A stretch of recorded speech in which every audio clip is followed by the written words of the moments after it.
So welcome us to your... So this is my place in the shop. We have a wood stove. My job to keep the place warm. I enjoy that. But I also do a lot of other things. And tonight we're going to do a fiberglass layup. And the layup I want to do is a test piece for strength to see how it works with inexpensive materials we bought. Instead of buying aircraft materials, aircraft materials really aren't that expensive. The shipping is crazy expensive. So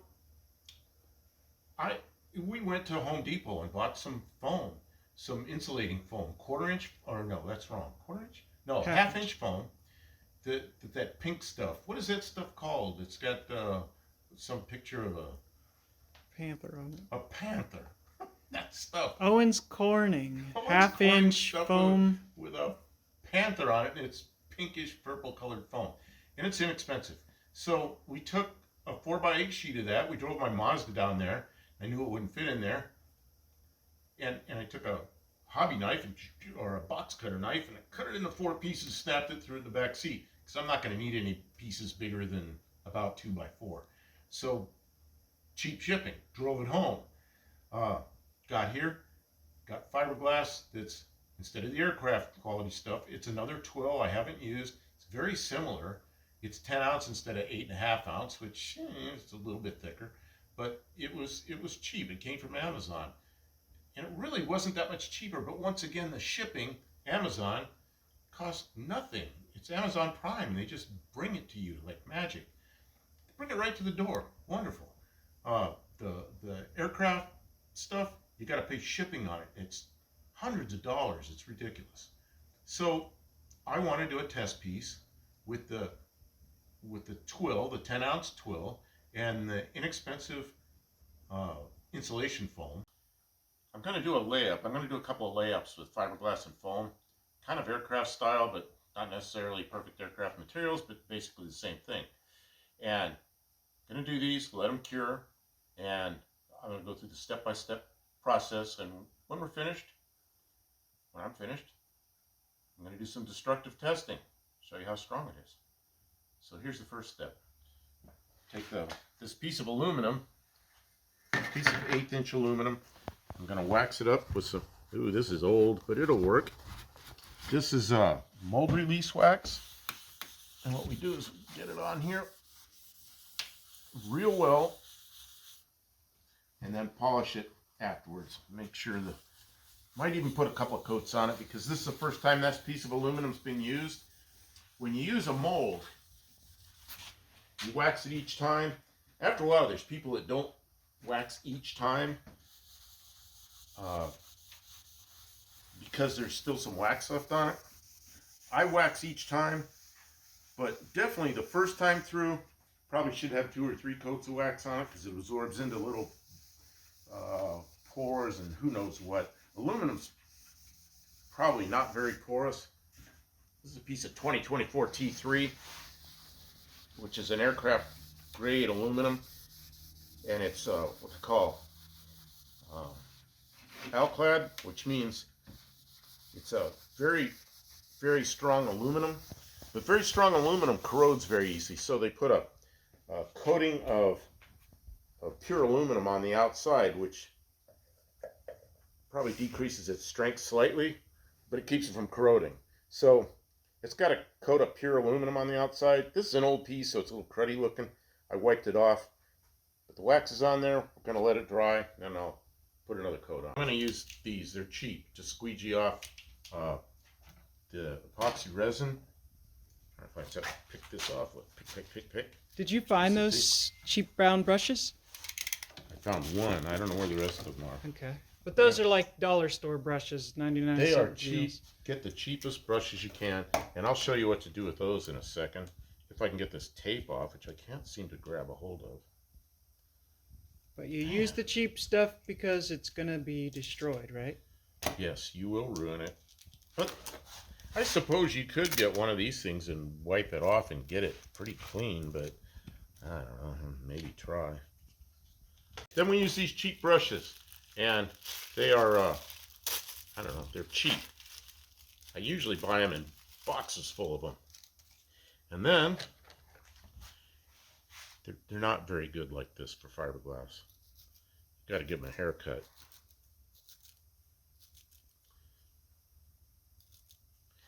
And the reason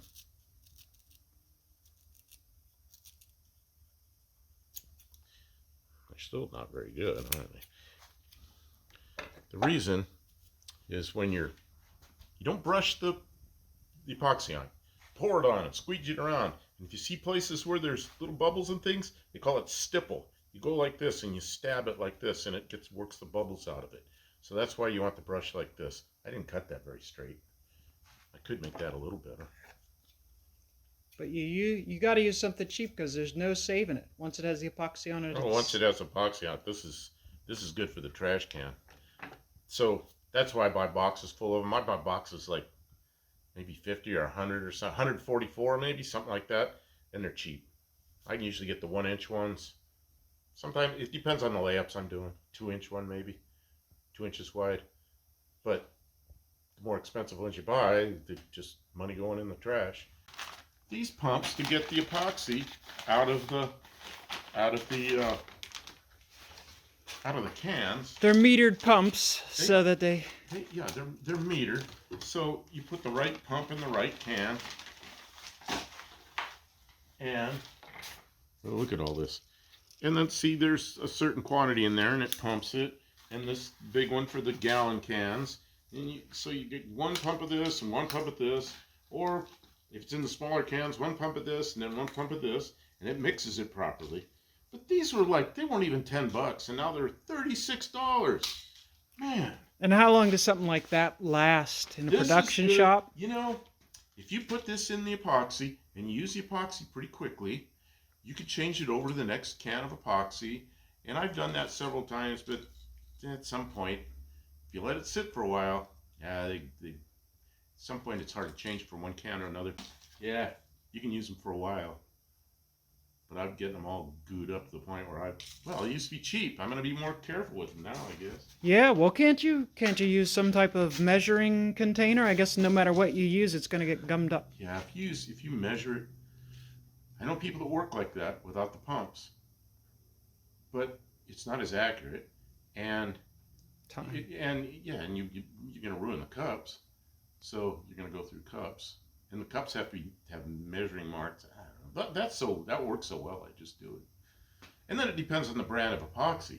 These are for this is the hardener. West System is what I use. A lot of people use this. I work with some guys from England, and they say, it's boat stuff. That's no good. And they had some fancy bright yellow colored epoxy, but a lot of people use this on aircraft. Rutan's aircraft, I think they use these on the long easies. If you're into airplanes, you'll know what those are. It's a foam and fiberglass airplane. That's its structure, foam and fiberglass. They use this stuff. And this is the resin. This resin's been around for a while, but it's been sealed. And it lasts forever. The hardener lasts forever as well. But the thing with the hardener is, after a while, it turns dark. It turns into a dark brown. Works well, but it looks like crap. So I have some that's brown like that. I'll use that on layups on something that's hidden that nobody will see because it works real well. But I wanted to use this new stuff for the videos, and because it looks nice. And so I bought one can of hardener. I let this wax dry for a while. This whatever it's called, mold release wax, dry for a while. I'm going to wipe it off. I'm not really going to polish it. I'm just going to wipe it down and then put another coat. So let's try to smooth it out a bit.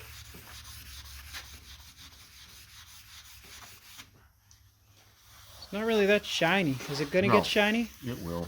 Well, it's not a very shiny piece of aluminum. But if we were going to, let's say we'd used that a couple times before, that'd be enough wax. But this has never been used for a mold before. So I want to put another coat on here. I'll put 2 or 3 coats on here just to make sure we have plenty. And then you polish it afterwards, because if you don't, all these white marks they'll transfer into the well, if you're doing a shiny surface, let's say you wanted this to be shiny, you really want to polish it. I'm going to put a piece of what's called peel ply on here, which will give it a different surface. The peel ply absorbs some of the epoxy, and which is good because you only want what you need in the layup. You don't want extra resin in it. That just adds weight and makes it really hard to sand. So I'm going to let that dry. Maybe I'll do another coat.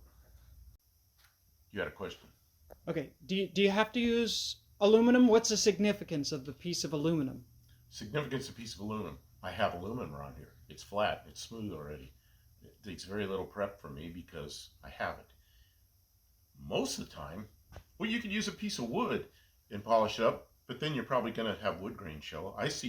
Sometimes I get something, especially Chinese part, and I'll see it's plastic, and I see a slight wood grain in the plastic, and I know what happened. They laid it up on a piece of wood, and they used the wood for the mold. So you could use anything as long as it's well coated with the wax. You could use steel. Plastic? A lot of things used. Yeah, I'd have to check some with the epoxies, but I think so because you got a wax barrier.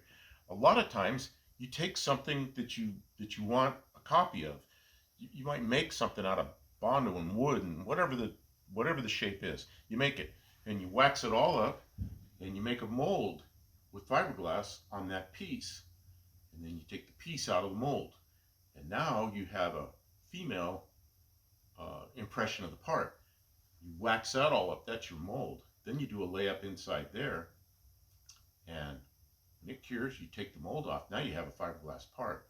And so you could wax up that mold that you made. You made hundreds of parts, thousands of parts out of that, as long as you don't break the mold. If you don't wax it well enough, you'll have a place that the epoxy will adhere to the inside of the mold and it breaks it. And then you got to repair the mold or start over. So yeah, use fiberglass. Very often use fiberglass for the surface. You like aluminum just because it's the most available part, because you're used to having it in the shop? I had this piece of aluminum sitting there. Works well. It's flat, it's smooth. That's what I needed. You know, I guess I could have taken a piece of wood, let's say, put Bondo on it, and finished it all smooth and waxed it. That would have worked just as well. But I have this. And when I get finished with this, I still have a piece of 2024 T3 aluminum that's usable. All I got to do is clean the wax off of it. And it's still a good piece of aluminum for projects. Okay, I'm gonna wipe this off.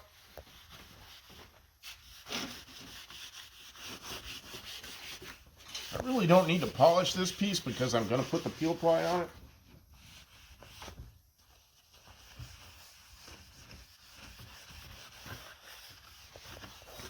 If you wanted a real smooth piece of aluminum or a real smooth piece of fiberglass in the end, you'd polish that. You could take a buffing wheel and polish it till it really looks good. And then when you do your layup on there, just fiberglass and epoxy right on there, when you pulled it up, it would have the same shiny surface on the fiberglass part. You can also put stuff called gel coat on there, which is a colored layer, and let it cure. And when it's just about cured, do your layup on top of that, and then when you pull it off, you'd have a colored part. There's a lot of kit cars in the past that had the color already in them. If any of you older people remember the Myers-Manx dune buggies, they come out of the mold and they're really shiny, and they had metal flake gel coat in them, so they were completely finished as a metal flake finish. There might have been some other things like that. I'm sure there's things now that I just can't think of one right now that comes out of the mold with a finish already, shiny surface on it. Okay, I'm going to put more wax on this.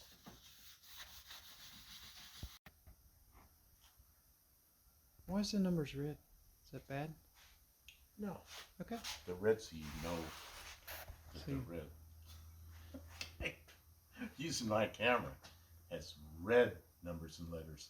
Oh, that's because I'm using different camera. And you're confused. You think it's bad, and it's not bad.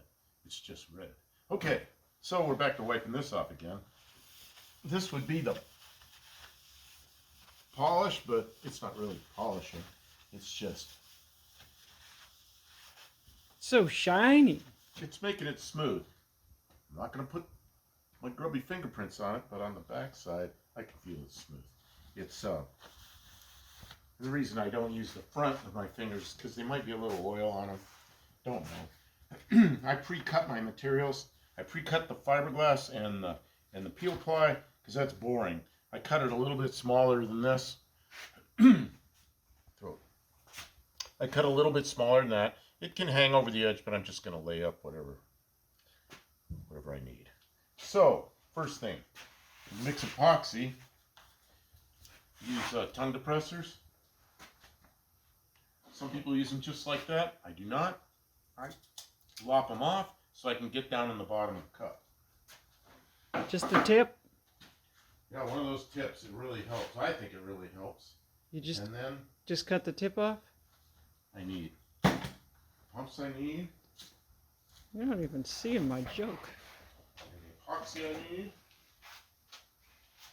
Try not to drop the epoxy. I'm going to mix it on the cardboard so it doesn't end up all over the place. Got some cups. I try to keep them, this was a big long stack. I pull them off the bottom because they're likely to be clean that way. And let's see, what else do I need? I'm going to take this off. I'd say the hardest part is the first couple of pumps because make sure that's the right length. Ooh, that's not the right thing. Is this the right thing? That's the right thing. How's that going to work? Oh, do I have the right pump? Maybe I have to shorten that one. I don't remember. I think I have to shorten that one. Okay, that is forever to be used in resin. This, where's my other pumps? Oh no, that's a huge pump. This, make sure this is tight enough. And then it's got to get, oh, I remember, this thing just gets pulled out of here. Now I remember. So this, you got to make sure it is the right length to go to the bottom. And I'm going to cut that at a little bit of an angle, just to make sure it isn't sealed off at the bottom. That didn't cut. Still didn't cut. Maybe you shouldn't cut it. Man. Well, I don't want it to. You could use the razor knife and put a little V in it. So all I need is to make sure it doesn't seal off at the bottom of the bottom. Because if it seals off, I'll never want to cut it. Okay, this is hardener, and this hardener, because it's cold this time of year, you get the fast hardener. Somewhere like they have fast hardener, they have slow hardener, and they have like extra slow hardener. I laid up a dashboard for my Corvette years ago in Arizona in the summertime, and I waited till, oh, this doesn't fit either. What the heck?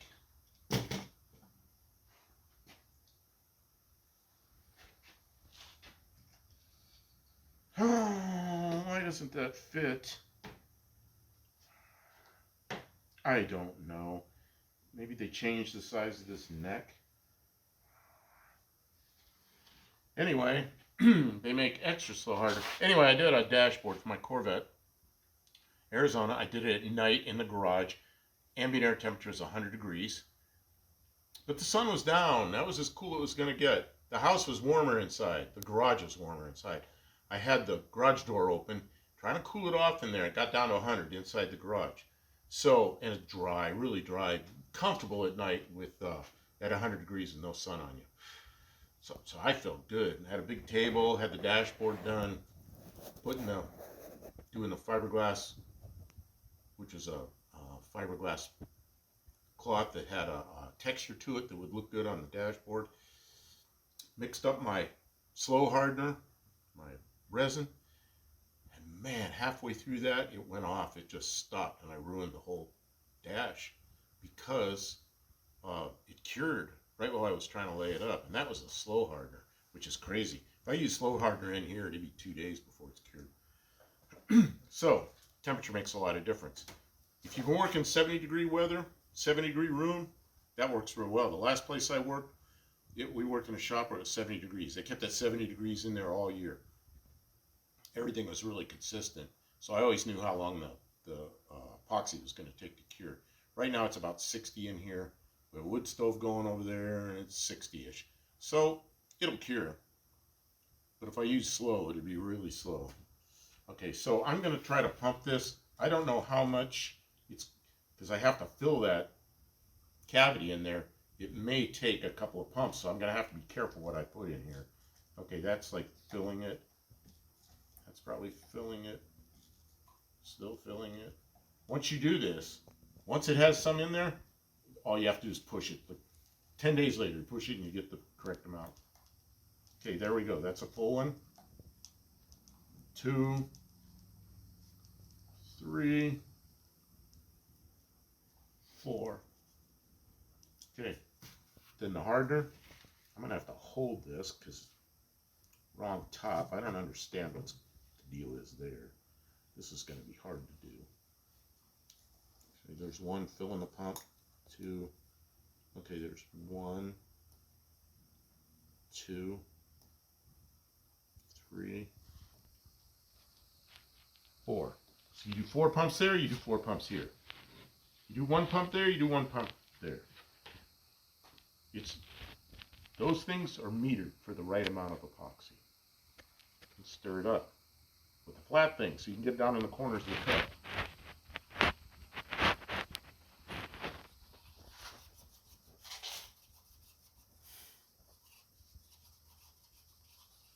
I don't remember if I put the epoxy on the thing there, or if I put the, I'm going to put the peel ply down first. And of course I buried it. Oh, the other thing you should do, before you mix any of this, put gloves on. Got my gloves. You know how many times I've forgotten gloves when I'm doing epoxy. And then I make up my mind I'm not going to get any of it on my hands. And of course I get it all over my hands.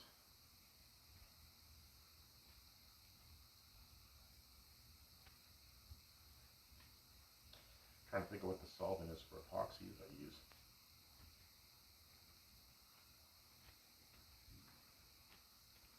I think I use denatured alcohol, but I'm not sure. You know what? If you put the thumb in the thumb hole, put the pinky in the pinky hole, it works a whole lot better. Put them on backwards, it just doesn't work well. Okay, there. So here's a peel ply. So I've never heard of peel ply before. Peel ply. See, if I wanted a smooth surface, I put the fiberglass right on there. But I want to try this, putting the peel ply down first. Normally I put the peel ply just on the top, and it gives a peel ply. When you peel it off, it leaves kind of a rough surface, but you can bond right to it. You don't have to sand it. If you got a shiny surface, you're gonna have to sand before you can bond another piece to it. Also, the peel ply, it leaves a surface that's the same weave as whatever the peel ply is. This is a peel ply I haven't used before. Something from Amazon. It's a nylon peel ply. Never used nylon peel ply before. So we're uncharted territory there. That's okay. Okay, but that'll make it so it's a finish that's ready to bond to instead of a finish that's ready to paint or something like that. And I want to see what the peel ply surface looks like on a smooth surface. And when we finish, we get this thing all cured. We peel the peel ply off. It just comes off. And it leaves a surface that you can bond to without sanding. So I'm going to try this. See what happens here. I hope this is enough. I don't know if this is enough. If not, we'll mix some more.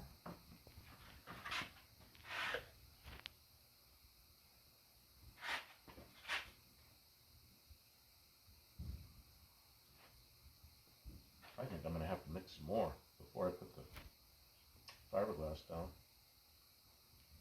But I don't know.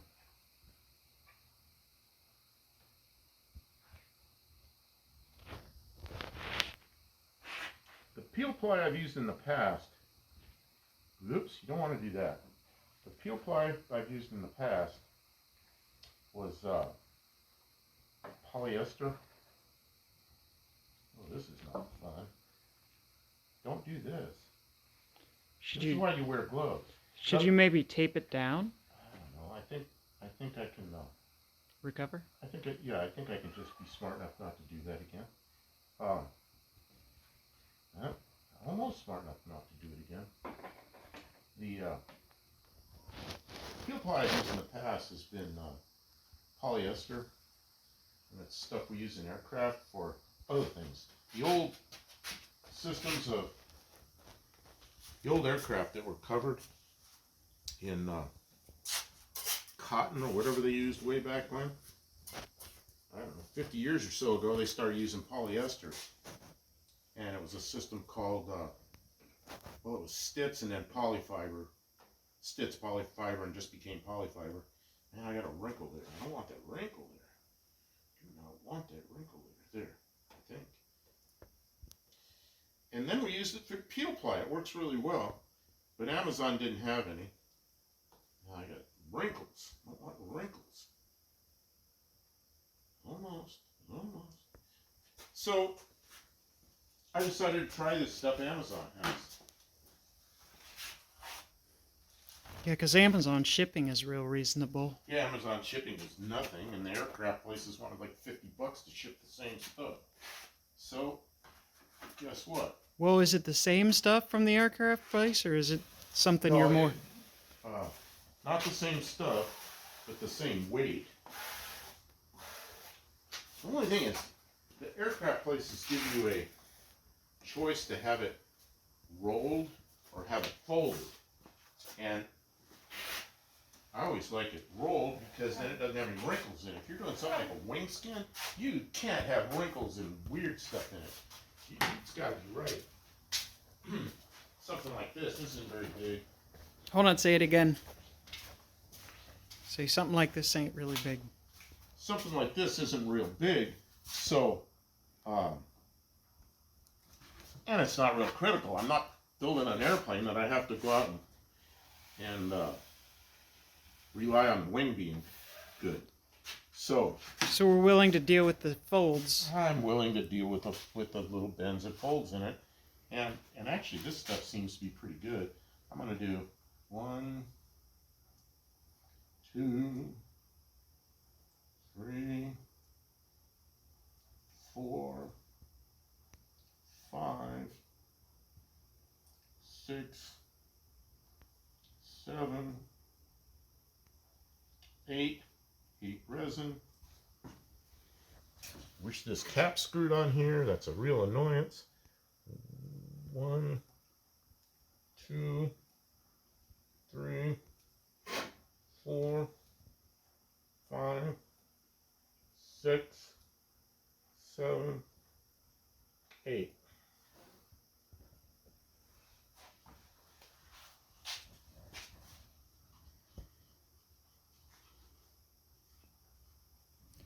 So what do you think your working time will be with this mixture, with this type of This hardener? temperature, an hour, maybe more.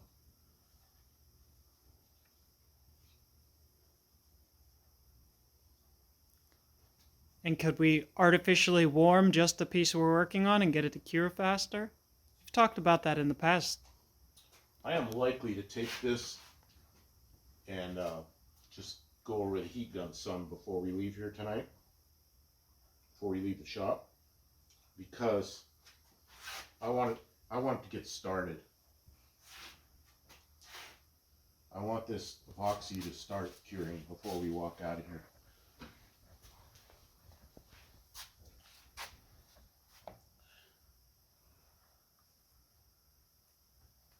No, so And this cloth, I'll let you just a second. I'm thinking about this. This cloth it's called a twill. The good thing about a twill is it'll conform to shapes. We have a flat surface here, but if it's let's say we're putting this around something that had some shape to it, like a nose cone or a fender on a car that had more than one curve. It had a compound curve on it. This would drape over very nicely. And cloth that's just a woven cloth will not drape nicely. It'll wrinkle. It's like sheet metal. It doesn't want to conform to compound curves.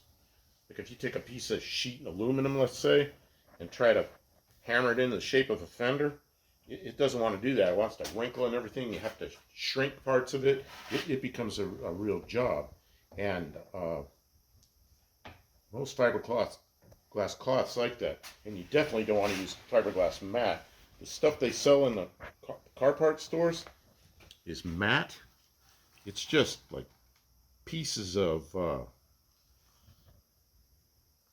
shredded up fiberglass, and I guess it has its purpose, like patching a hole or something, but as far as being strong, it's not. It's not like cloth is. I'm trying to squeegee every bit of this around here. And the fiberglass, I'm at the edge of the sheet metal there, or the edge of the piece of aluminum. Fiberglass is strongest when it has the least amount of resin in it. Say it again.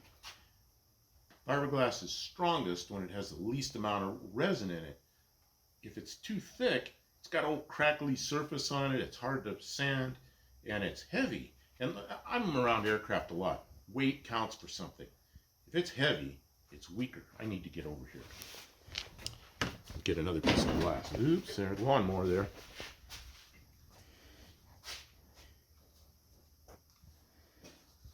I pre-cut this so wouldn't have to watch me stand around with scissors. A second layer of glass. This is bidirectional glass, which means it has the same number of fibers going one direction as the other direction. They also make unidirectional glass that has very few fibers going one way and most of the fibers going the other way. And unidirectional glass is used where it's necessary to have, let's say something needs to have tensile strength in one direction. And like let's say on a beam, when you're building up a beam that has to be bending like this, you want the glass fibers all going one direction. Or a carbon fiber, that's even stronger. Carbon fiber going all the same direction. It's a big difference with strength. On this we don't really care about, we want it the same strength, both directions. So Let me go around here. So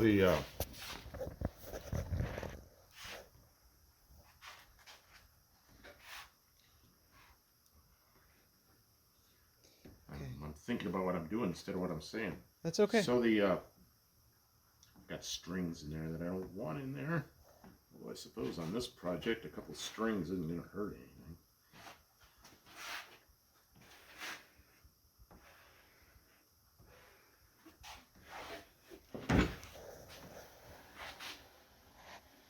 Squeegee all of it. Doing two things. I'm pressing it in. I'm also moving it out the edge. So when I take this off here, when it's cured and I take this off here, I'm going to trim it around the edge. So if I've got extra epoxy out at the edge, I really don't care, because it's I've got a little bit, not enough there, because I'm going to trim that part off. I'm not going to use it. Now, how can you tell when you don't have enough? I can see dry spots. Okay. And if it's dry, you know you don't have enough. If it's wet, you know you have it right when you squeegee it out. See, there's a spot there. I can see it's dry. So I wasn't able to squeegee enough over there. I have enough now. Just press it in there like that. And because we're going to trim the edge off, if it's not perfect right at the edge, I really don't care. It's coming off anyway. Like right there. It's really, there are dry spots right there. I'm amazed this is soaking up this much resin. Of course, I really didn't mix up that much. It looks like a really big open weave. This is actually pretty close weave, but it's thick. This is 10 ounce. I'm used to using 8.5 ounce, which is not a lot different, but it is different. I can tell the difference. This is soaking up quite a bit of epoxy. And I've got 2 layers here. So what's the advantage of using an 8 or using a 10? Why is it different, and where would you want to use one or the other in particular? Well, if you're building like an aircraft wing, something that has to be strong, you have to engineer it for the right. Engineers are going to figure out how much you need. I mean, that's kind of what I did, was worked out stuff like that. But you have to figure out what the strength of the product is. Okay, now the fun part. The foam. Need more. More. 1. Come on up. Up, up. 2. 3. 4. I'm guessing what I'm gonna need. 5.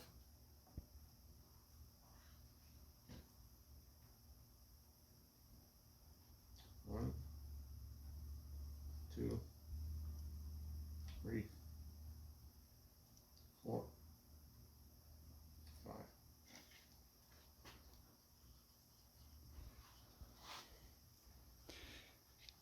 So the other night we cut the foam to a thickness that we wanted to work with a hot wire. But maybe I don't remember how much we got of your explanation of what this foam is and why it's good or not good, how it differs from other foam that you might use or don't want to use for this project. This is a styrene foam. I'm thinking it's probably, usually I know what it is. I'm usually using 1 pound or 2 pound or 3 pound. I know what it is. This came from Home Depot, so I don't really know what it is. But you can guess, it's heavier than something. It is not 1 pound, which I've used a lot of. 1 pound polystyrene is expanded bead polystyrene, EPS, which is the stuff that they use like packing stereos and electronics and. Yeah, like this cooler up here. That cooler, yeah, that is 1 pound EPS, and you can buy big billets of it. 1 pound EPS. EPS is expanded bead polystyrene. It's I buy it in billets that are 48 inches by 48 inches by 8 feet, big old chunk, and then I cut pieces out of that. Which I don't have to do that anymore. I'm not building anything real big, so I just needed some foam. So we bought this pink. What's it got? It's some kind of a animal on it. What is it? Okay, but we have some of that 1 pound. Why didn't we just cut some of that thin and use it? Because I wanted some pieces to do the dashboard of the car, of the Valiant, because I'm doing a custom dashboard on it. Okay, I'll flip this over. I'm going to put that on there. I don't have anything really to weight it down. We have those weights. Okay, but I've got more to do. Okay. Okay, so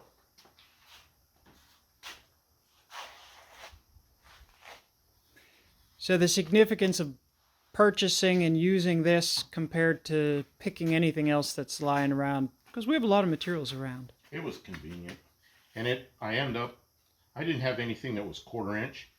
You can buy 1/4 inch aircraft stuff for foam for aircraft.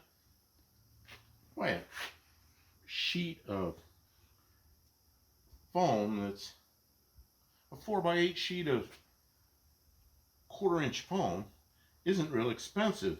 But the last time I shipped some of that, I had 2 sheets of it. They charged me $250 to ship it, and the material was not much. So that was crazy. I guess you can get them to cut it up. Maybe they cut it up for you, maybe not. I don't know. So this is automotive stuff. I'm trying to learn how to do this stuff inexpensively. And if we can buy insulation foam at Home Depot, that'll be a big advantage over going to an aircraft supply place and pants. This is fun. Tar and feathers. All right, so it's all about finding materials that are readily available and Readily available, cheap. plenty good enough for automotive.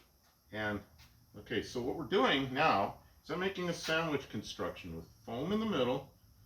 Okay, it'll have 2 layers of fiberglass, foam, and 2 layers of fiberglass. And then we're going to do later. This should be pretty strong when we're finished. Strings. I used to call it tar and feathers. So what's pretty strong? Well, take a piece of fiberglass like this. This is 2 layers. This is 2 layers of pretty much the same stuff. See, it's strong, and we can cut this into little pieces, but it's you know, you can't stand on it. Let's say you put a couple of pieces of wood and stood on this, it's just going to bend. And you know what would happen if we took a piece of styrofoam and we stood on it? It just snap. When we do this, this should be pretty strong. It should be like I don't know what it'll be like. Hopefully like a diving board. Like know? a board, yeah. I've done this with other materials, the expensive materials, and it's really strong. But I want to demonstrate here, and I want to make sure myself that these inexpensive materials will do the same thing. It's 2, 3, 4, 5, 6, 7, 8,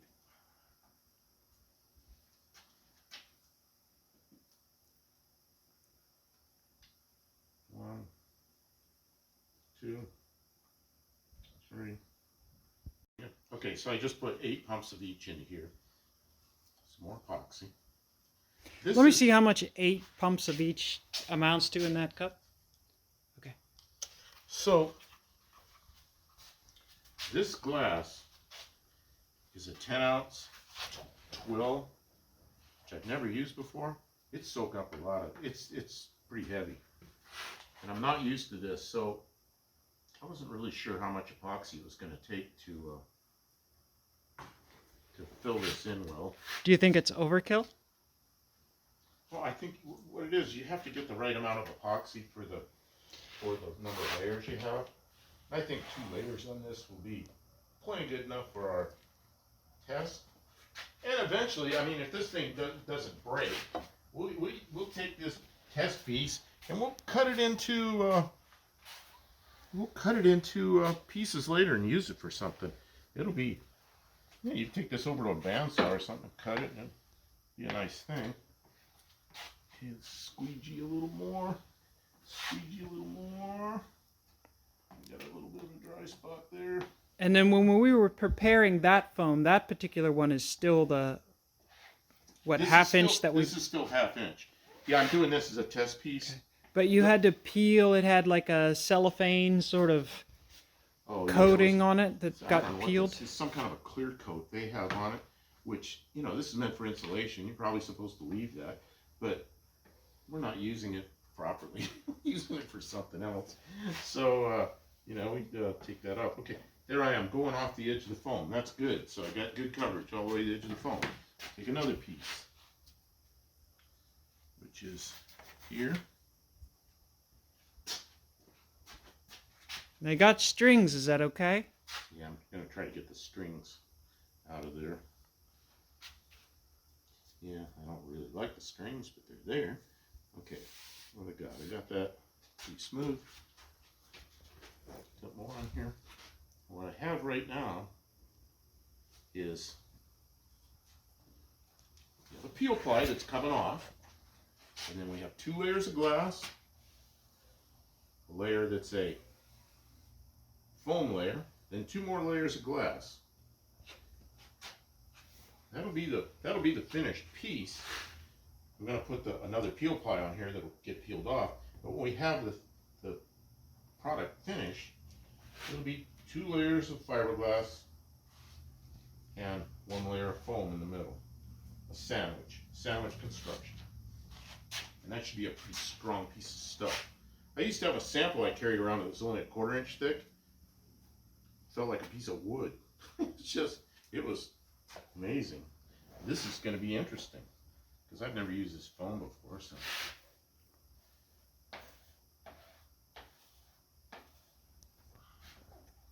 And I got epoxy here and I need it over here. No, I'm not going to be able to do that. I'm not going to booger it up just to try to save a little bit. I think I need a little more over there.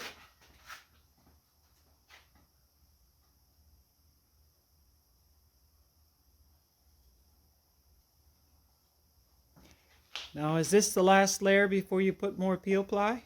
This is the last layer before the peel ply. Exactly right. And do you put more epoxy or just... I may. It depends. Yeah, I want to make sure the peel ply is coated all the way through. But the peel ply, if there's extra epoxy, it'll come to the top of the peel ply, and I'll just leave it there. So any extra epoxy ends up in the peel ply. And you can do much fancier stuff than this. There's a thing called vacuum bagging where you put this in a bag, you cover it, and you suck all the air out of it, and it squeezes it down and really makes a really nice layup. But we're not doing that here. We're just doing a hand layup. So you aircraft guys that are watching are going, hey, you could have done that better with a vacuum bag. Yeah, you can. But this is homebrew automotive stuff. And I am experimenting. And I've done a lot of stuff like this just without vacuum bagging, and I'm amazed how well it works. I've done duct work in airplanes, and I got wrinkles. Yeah, this is the stuff that came folded, which I really don't like folded materials. If it comes on a roll, you don't end up with these things. I'm not sure that is going to work real well.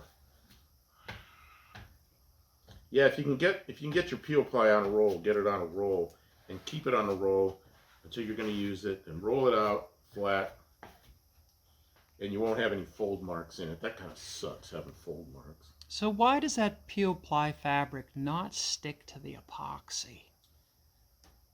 Just doesn't. I've never used this nylon before. It's supposed to be peel ply. It's going to be interesting to peel that off, but I wish it wasn't folded because I got folds in this I don't want in it. I've never used nylon before. It's marketed as peel ply, so I hope it peels off. I hope it peels off. I know polyester peels right off. It just doesn't stick. It doesn't stick to the epoxy. It sticks, but I mean not like part of a layup. It's stuck and you peel it off, and it leaves a real nice surface.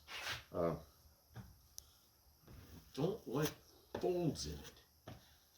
Man, I don't like this folded, but I don't want to pay the $200-something they wanted for a roll of the rolled stuff for the shipping. I don't know. The aircraft supply places down near Atlanta, not too far from here. We have a reason to go to Atlanta. I'll stop at Aircraft Spruce and buy the peel ply on the roll while I'm there. That shipping just kills me, you know. Amazon delivers it for free, but it's got fold marks in it. I wish Amazon would roll this stuff. I wish Aircraft Spruce would sell their stuff through Amazon. Take note of that. If you're an Aircraft Spruce person listening.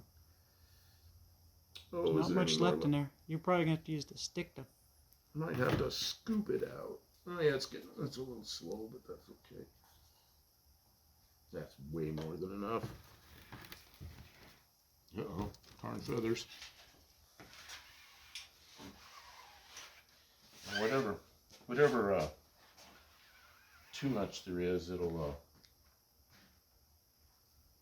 soak out to the top of the fuel ply.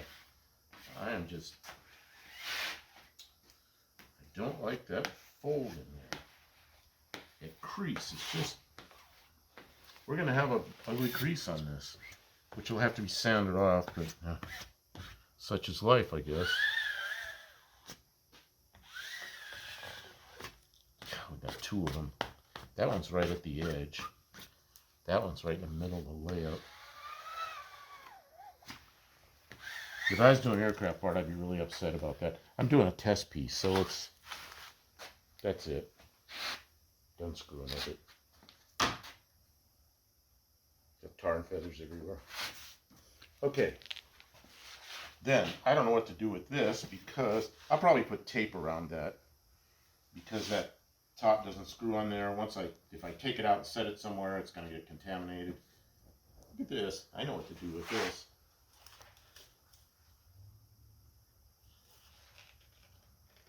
Yeah, stuck. Unstick. There. Nitro gloves. Gotta have them for this. I've forgotten before and start a layup, and I end up, okay, I gotta be careful not get it on my fingers, and I ended up with it everywhere. I end up with stuff stuck, mess. I'm having to use alcohol or something, get it off my fingers. But that's the layup. All we gotta do is wait for it to cure. And how long do you think it would need to cure? Well, it's 4 hours at 70 degrees. What I used to do in a shop that was 70 degrees is I'd finish it in the afternoon, I'd leave it till the next morning. And it was always rock hard, ready to go. So I don't know, sometime during the night it was cured. What about taking it over to the house where it's warmer? Well, that'll speed it up. Will it stink? No, oh, that's the other thing. The resins like you buy at an auto parts store and like old Corvettes and ancient old boats are made out of is polyester. It smells like Bondo. It's overwhelming. I did one layup one time with polyester, place where I worked.